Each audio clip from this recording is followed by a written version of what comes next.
అటవీ భూములు చట్ట ప్రకారమే నావీకి భూ బదలాయించామన్నారు మంత్రి కొండా సురేఖ. కొందరు కావాలనే ప్రభుత్వంపై తప్పుడు ప్రచారం చేస్తున్నారన్నారు. కేంద్ర పర్యావరణ శాఖ భూముల బదలాయింపు అంగీకరించిందని చెప్పారు.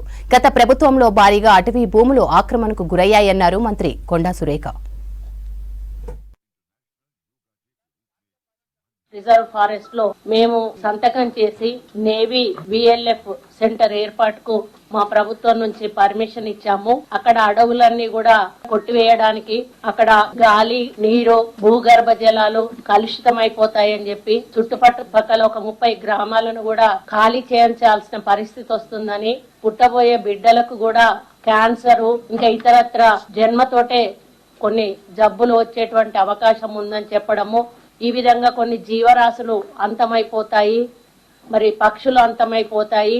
ఆ చుట్టుపక్కల రేడియేషన్ ప్రభావం వల్ల అందరికీ కూడా ఆరోగ్యకరమైన సమస్యలు ఏర్పాటు అవుతాయి అని చెప్పి చాలా పెద్ద ఎత్తున వాళ్ళు ప్రెస్ మీట్లు పెట్టి మేము దీని మీద పోరాటం చేస్తాము, అవసరమైతే సుప్రీంకోర్టుకి వెళ్తాము, మోడీ గారికి రిప్రజెంటేషన్ ఇస్తాము, KTR-KCR-లతో పాటు రేవంత్ రెడ్డి గారికి కూడా రిప్రజెంటేషన్ ఇస్తాము అని చెప్పి దీనికి రామగుండం అటవీ పరిరక్షణ సమితి అధ్యక్షుడు మురళీధర్ దేశపాండే గారు వారి నాయకత్వంలో, మరి ఇక్కడ BRS రాష్ట్ర ప్రధాన కార్యదర్శి నాగేందర్ గౌడ్ గారు కూడా ఈ కార్యక్రమంలో పాల్గొనడం జరిగింది.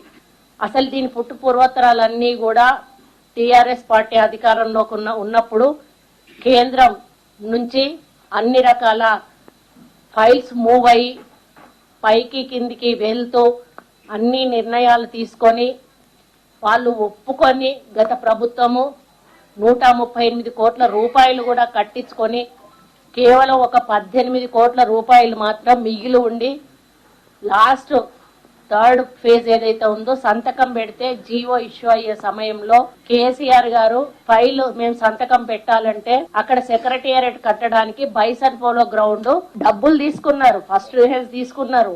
ఇంకా దీని సెకండ్ ఫేజ్ లో 18 కోట్ల రూపాయలు మాత్రమే వాళ్ళు కట్టాల్సి ఉంది. జస్ట్ ఒక సంతకం ఇచ్చేస్తే అయిపోతుంది, వాళ్ళకి హ్యాండ్ ఓవర్ చేయడమే. దాన్ని పెండింగ్ లో పెట్టి మేము ఇవ్వాలి అంటే మీరు ఆ ల్యాండ్ ఇస్తేనే మేము ఇస్తామని చెప్పి వాళ్ళు దాన్ని ఆపి పెట్టడం జరిగింది.